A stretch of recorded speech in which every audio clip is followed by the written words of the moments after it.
నమస్తే, welcome to our channel. నేను పద్మిని. ప్రస్తుతం పాటు ప్రముఖ ఆధ్యాత్మికవేత్త, astrologer, tarot card reader and Vedic nutritionist Shrimati Vanaja Ramisetti garu మనతో పాటు ఉన్నారు. మాట్లాడదాం. మేడం నమస్తే. నమస్తే. తిరుపతి లడ్డు ఇష్యూ ఎంతలాగా అసలు మనోభావాల్ని దెబ్బతీసింది అనేది ఆలోచిస్తూ ఉంటే, అసలు దాని గురించి ఆలోచిస్తూ ఉంటేనే చాలా చాలా బాధాకరంగా అనిపిస్తుంది. ఎమోషన్స్ తో ఆడుకోవటం ఇది డెఫినెట్. నమ్మకము అండ్ ఎమోషన్ డెఫినెట్లీ ట్రస్ట్.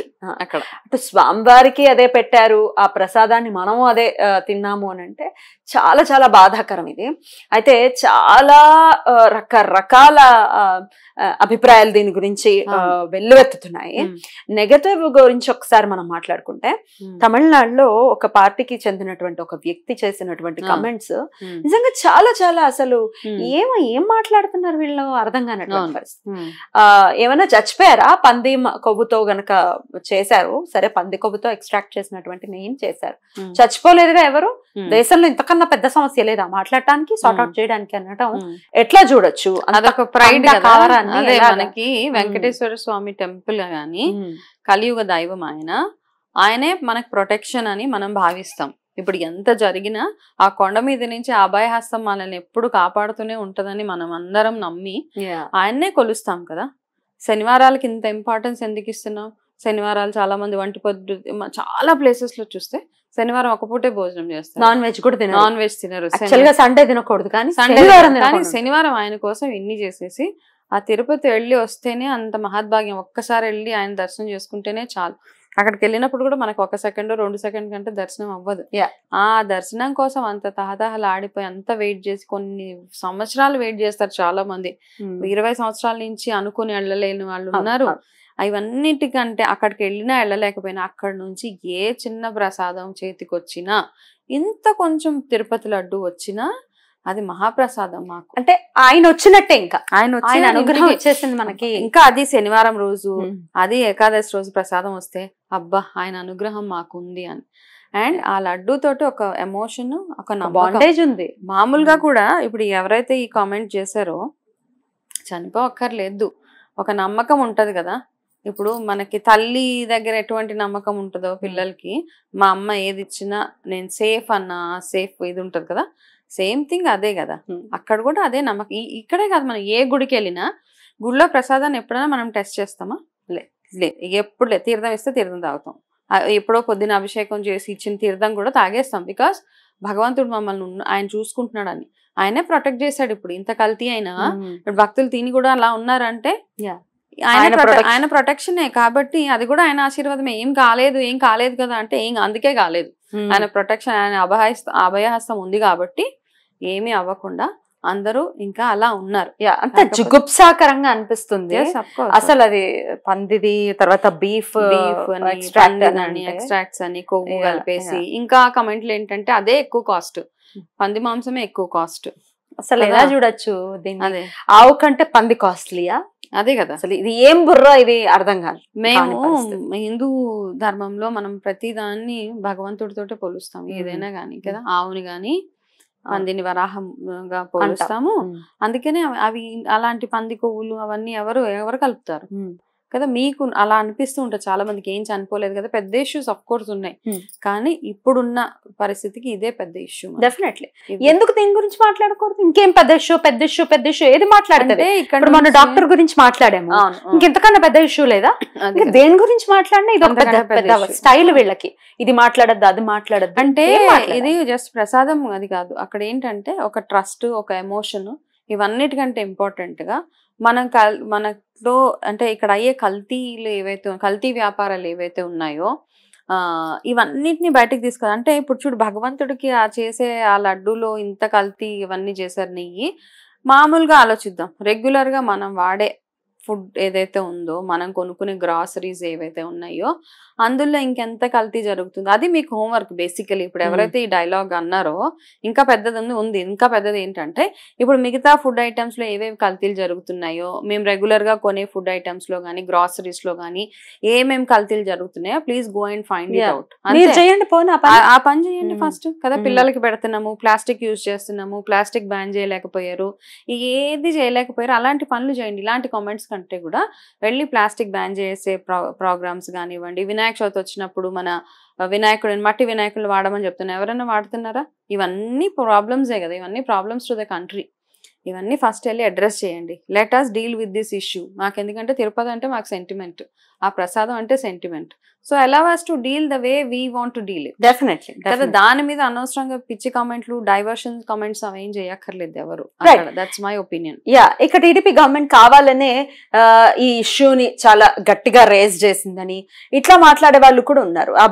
ఏదైతే వరద ఏదైతే వచ్చిందో దాన్ని డీవియేట్ చేయడం కోసం ఒక కొత్త అంశాన్ని లేవనెత్తింది గవర్నమెంట్ అని. ఎవరి చేతిలో ఉంది సైక్లోన్, నేచురల్ కెలామిటీ ఎవరి చేతిలో లేదు. అదే అసలు దాన్ని ఆ అంశాన్ని మర్చిపోవాలి జనాలు అని చెప్పి ఈ అంశాన్ని లేవనెత్తారు. మర్చిపోవడానికి ఏముంది, అక్కడ వాళ్ళు చేసేది ఎంత చేశారు ఆల్రెడీ, అంతా చేశారు. అంతా చేసేసిన తర్వాత ఇది something which has to be highlighted అందరికి. కాబట్టి వరదకి డైవర్షన్స్ ఏం అక్కర్లేదు అని ఎవరు ఆలోచించి, ఎవరికి తెలుసు వరద వస్తుందని తెలుసా? వరద వచ్చింది, కాకపోతే సిటీ ప్లానింగ్ సరిగ్గా లేదు, టౌన్ ప్లానింగ్ సరిగ్గా లేదు, ఇంత విధ్వంసం అయింది. భగవంతుడు ఏదో ఒక రకంగా చూపిస్తాడు కదా, ఇలా ఏదో ఒక దగ్గర ఏదో పాపం జరుగుతుంది అని. అండ్ లక్కీగా ఏంటంటే ఇంక ఇప్పుడు బయటపడింది, లేకపోతే అది ఇంకా కంటిన్యూ అవుతూనే ఉండేది. ఇప్పుడు ఎంత ప్రక్షాళన చేసినా ఏం చేసినా అఫ్ కోర్స్ ఇప్పుడు అవన్నీ చేస్తూ ఉన్నారు. అండ్ మన వంతు కూడా నాకేమనిపిస్తుంది అంటే ప్రతి ఒక్కరు, ఇప్పుడు నేను కూడా 2023లో తిరుపతి వెళ్ళా, తిన్నా ప్రసాదం, ఎవరం హైలైట్ చేయలేకపోయాం కదా. ఇప్పుడు మనం అందరిని కనుక్కోలేకపోయాం, కానీ ఎంతో కొంత తెలిసింది అందరికి. ఏమిటి సువాసన లేదు, 10 రోజులు కాదు, 15 రోజులు కాదు, 20 రోజులైనా ఫ్రెష్ గా ఉండేది. అలాగే ఉండేది, ఓపెన్ చేయగానే ఆ కర్పూరం గుమ గుమ గుమ గుమలాడిపోయేది. ఇప్పుడు ఫ్రిడ్జ్ లో పెడితే అది ఇచ్చుకు నెత్తి మీదకి ఎవరైనా కొట్టామంటే బొక్కడి అంతే అంతే, నిజంగా అంత ఘోరంగా అనమాట. అయ్యో వచ్చేటప్పుడు పులిహోర తిన్నా, మామూలుగా అయితే ఎలా ఉంటది, ఆ దర్శనం చేసుకుని బయటకు వచ్చాడు పులిహోర చాలా బాగుంటుంది, తిన్నాక ఇంకొకరు ఎవరైనా ఇంకొకటి అనిపిస్తుంది. ఆ ఒక్కటి కూడా తినలేకపోయాం నేను లాస్ట్ డిసెంబర్ లో వెళ్ళినప్పుడు. అది బలవంతంగా ఎక్కింది నోట్లోకి నిజంగా. అంటే ఇట్ వాజ్ వెరీ నార్మల్ అనమాట. ఆ తిరుపతిలో పెట్టే ప్రతి ఒక్క ప్రసాదం ఈజ్ అమృతం అంతే. అది ఎంత ఇచ్చినా అమృతమే, ఎంత కొంచెం ఇచ్చినా అంతే. కానీ ఆ రోజు తినలేక తినలేము, పాడేయలేము. మనకు ప్రసాదం అంటే చాలా సెంటిమెంట్ కదా, ఆ గుడే కాదు ప్రతి గుడి. అవునండి. దేర్ ఫోర్ కొంచెం ట్రాన్స్పరెన్సీ ఉండాలి అన్ని టెంపుల్స్ కి, భక్తులకి ఏం జరుగుతుంది అక్కడ అని. టెంపుల్ ఇన్ఫర్మేషన్స్ అంటూ ఉండాలి, వాళ్ళ ప్రసాదాల్లో ఏం కలుపుతున్నారు ఏంటని గోయింగ్ ఫార్వర్డ్. అవునా, మనకు నిజంగా తెలియదు అసలు ఏమవుతుందో. ఇంకా మనందరికి ఏంటి నమ్మకం, అక్కడ వకులామాత స్వయంగా చూస్తూ ఉంటారు, వెంకటేశ్వర స్వామికి వంటశాల దగ్గర ఎటువంటి నైవేద్యాలు తయారు చేస్తున్నారు. ఇదంతా మోసమే కదా, చాలా చాలా. ఎట్లా శిక్ష మాత్రం ఖచ్చితంగా పడుతుంది, అది ప్రభుత్వాల నుంచి కాదు నేచర్ నుంచి అని అనుకోవచ్చా? 100%. అసలు ఇప్పుడు కాదు, ఇప్పుడు ఇది అయ్యే ఈ గొడవ ఏం పనిష్మెంట్ కాదు, ఒక భగవంతుడు చేస్తాడు, రైట్ టైంలో రైట్ పనిష్మెంట్ ఇస్తాడు కదా. ఆ పనిష్మెంట్ దేవుడి నుంచి ఎవరిని తప్పించుకోలేము, ఎక్కడి నుంచైనా తప్పించుకోవచ్చు, కానీ భగవంతుడి నుంచి అసలు ఎక్కడ తప్పు జరిగినా మనకి ఎంతో కొంత బాధ్యత ఉంది ఖచ్చితంగా. మరి మనకు కూడా ఎంతో కొంత బాధ్యత ఉంది. డిప్యూటీ సీఎం పవన్ కళ్యాణ్ గారు ఎలా అయితే ప్రాయశ్చిత్త దీక్షని పూనారో, ఆయన డెఫినెట్ గా ఆదర్శం ఈ పాయింట్ లో.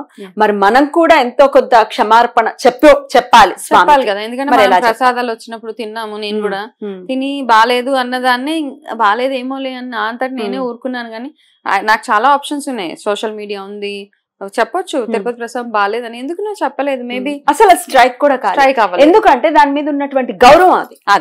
తిరుపతి ప్రసాదం మీద మనం కామెంట్ చేయలేము. ఒకటి మేబీ నేను వెళ్ళి తిన్న రోజు బాగాలేదేమో, బికాస్ మనం ఒకటే రోజు ఉంటాం కదా, దగ్గరగా ఉండే వాళ్ళకి తెలుస్తుంది. మనం ఒక రోజు ఉంటాం, ఏమో ఈ రోజు బాగాలేదేమో అన్న ఒక థాట్ తప్పిస్తే. సో అందరూ ఏదో ఒక రకంగా చిన్నగా ఆ తప్పులు పార్టిసిపేట్ అంటే ఉన్నాం, భాగస్థులమే అనుకోవచ్చు. నేను చెప్పేది ఒకటే ఏంటంటే, అందరూ పెద్ద పెద్ద ఏదన్నా చేయనివ్వండి, హోమాలు ఎన్ని చేసినా దీక్షలు చేసినా, మనం అందరం సింపుల్ గా చేసుకునేది ఏకాదశి రోజు గోవిందనామాలు ఎంత వీలైతే అంత రాసుకొని, మీ ఇష్టం, మీకు ఎంత ఓపికంటే 108 రాస్తారా, 1116 రాస్తారా, రాయడం ఒకటి. గట్టిగా ఇంట్లో ఉన్న అందరూ ఆ వెంకటేశ్వర స్వామిని తలుచుకొని ముద్ద కర్పూరాన్ని ఆయన పేరు మీద వెలిగించి ఇంటి బయట మన అక్కడ తులసి దగ్గర అలా పెట్టి ఆయనని క్షమించమని కోరుకోవడం తప్పిస్తే ఇంకా మనం చేసేది ఏం లేదు. ఆయన క్షమించాలి, డెఫినెట్ గా. కానీ శిక్ష అర్హులు ఎవరైతే ఉన్నారో వాళ్ళకి శిక్ష పడి తీరాలి. తిరుపతికి మళ్ళీ పూర్వ వైభవం రావాలి, డెఫినెట్ గా రావాలి. అలా రావాలంటే మళ్ళీ ఆయన అనుగ్రహమే ఉండాలి, ఆయన అనుగ్రహం అందరం కోరుకుందాం. అంతే కదా. అంటే ఇప్పుడు ఆ వైబ్ కూడా లేదు తిరుపతిలో. లాస్ట్ టైం వెళ్ళినప్పుడు అన్నిట్లో ప్రాబ్లమ్స్ వచ్చినాయి. ఎవ్రీథింగ్ ఇస్ కొన్ని ప్లేసెస్ కి వెళ్తే మళ్ళీ వెళ్ళాలి అనే ప్లేసెస్ లో తిరుపతి ఒకటి. మళ్ళీ ఎప్పుడు భగవంతుడు నీ దర్శనం మాకు కలుగుతుంది అనిపించింది. ఆయన కూడా బాధపడుతున్నాడు లాస్ట్ టైం వెళ్ళినప్పుడు. అంత ఇండిసిప్లిన్, అంటే టైం ఏం లేదు అసలు అక్కడ. అంటే మామూలుగా మనకు తెలుసు ఒక 4 గంటలు పడుతుంది దర్శనానికి, ఇందులో ఇక్కడ కూర్చోవాలి. ఇప్పుడు ఏం లేదు. అబ్బా ఫ్లైట్లు మిస్ అయిపోయి గొడవ అసలు ఒక రకంగా లేదు అసలు. మొత్తం ఇవన్నీ కూడా సెట్ రైట్ అవ్వాలి అని మనస్ఫూర్తిగా కోరుకుంటుంది. మళ్ళీ ఎప్పుడు వినకూడదు, చూడకూడదు, ఇలాంటివి ఎప్పుడు ఇంకా జన్మలో జరగకూడదు అని మనస్ఫూర్తిగా కోరుకుంటూ థ్యాంక్ యూ మేడం. నమస్తే.